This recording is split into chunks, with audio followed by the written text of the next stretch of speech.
So the majority of people, they only work a couple of years at a job before they get, lose focus or lose their desire to be in that position. And they end up spending their life making lateral moves and they really don't get anywhere.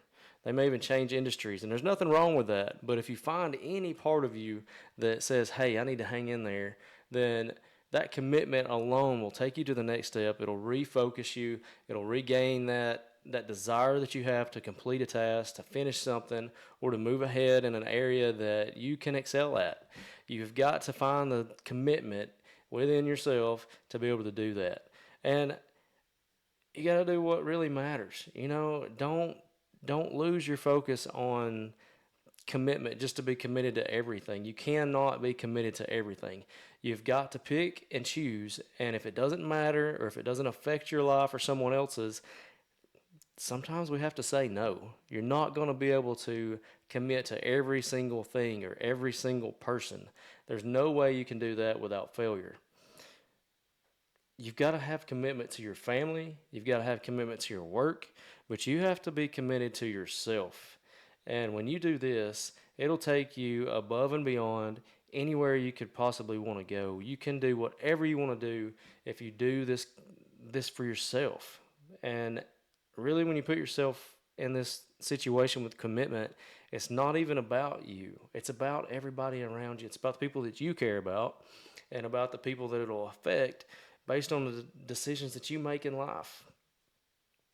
So when you get knocked down, you got to get back up. You keep getting back up. That's commitment. It's going to hurt. And everybody that I know that has ever went through anything and ever became successful, the road wasn't easy. It was not a smooth paved road. You have to be good at losing. You have to learn something when you lose, and you have to understand that that's okay. That is the path to success. So don't waste your time doing things that don't matter. You just can't. You have to make the best out of your time. We can make more money all day long, but we will not ever be able to make more time. I started out at 16 years old and I made $5.25 an hour. I would be willing to do whatever. I mean, whatever they needed, I'd do it.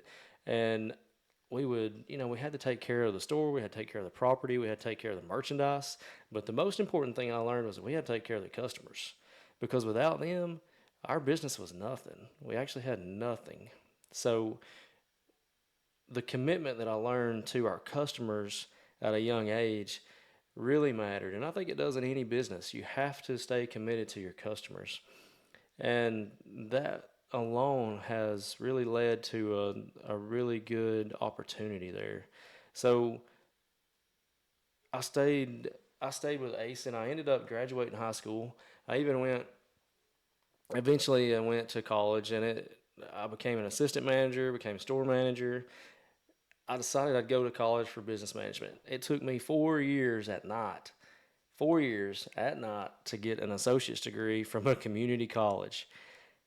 I hated every minute of it. I'm still thankful I'd done it, and the education experience was great. But the commitment that I had to do that while I was a store manager working 50 to 60 hours a week in retail, it was pretty good. I felt good about it. I was hurting. It wasn't fun. I didn't enjoy it, and I could have found things that would have enticed me more at the time. But I did take a lot away from it. The number one thing that I learned was that I committed to myself. I did what I said I was going to do, how I said I was going to do it, and I didn't quit. It wasn't easy. It took forever, but I didn't quit. So that one thing alone helped me through that time period. And it wasn't just that, because what ended up happening was not just my commitment to school, not just my commitment to work, but the blend of those together through time.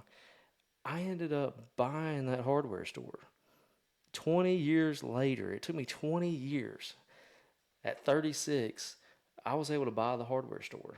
I bought the contents, I bought the building, I bought the property, every bit of it. And it was all really based on the commitment that I had to that store. if I didn't have that, if I didn't stay there, I really don't think I would be in the position I am now at age 40. I feel like that took me so far in life. It so it took me 20 years. I felt like I was behind. And then all of a sudden in 4 years, I feel like I'm way ahead. I'm still not where I want to be. I have goals, and goals change throughout time when you do have things, because I fought for that hardware store for a long time. Now I've had it for 4 years, and I'm still very thankful for it and very grateful for it. But that goal's been met. So I've got new achievements, new goals, and new things I want to do to be able to help more people, to have more income, and to spread that across people that may need it. Even to give more job opportunities. I mean, most everybody that works for a small business. And what I've learned in that is that people care. It's more of a family atmosphere, and I really love it. I appreciate the fact that we can walk in and everybody has the same mindset. We're there to serve our customers to the highest extent that we can. We're there to help people, and that's it. Now, we have to make sure our inventory is right. We have to make sure we profit. But if you take that helpfulness away, and if you take the desire for people to want to do good away, I don't know that we have much of a business left. And I think that's how we got to treat life. I think we have to look at our if you're married, you have to look at your spouse and know that you matter to them and they matter to you, and you have to make time, and that has to be important, and your decisions are based on that person. And if you have a family, if you have children, the same applies. All of these things come before you. And if you make the decisions based on them, you'll find yourself making some really, really, really good decisions. And they're going to take you so far in life that if you would have been selfish and done this on your own and made decisions like that based on what you wanted, you would never be able to make it as far as you can if you put these other people first. And in my case, I'm an employer too. And I can tell you that everybody on that payroll matters to me. So it's not just about the numbers, it's not just about the money. Those people matter. They end up being like family because we're a small business and we work together every single day.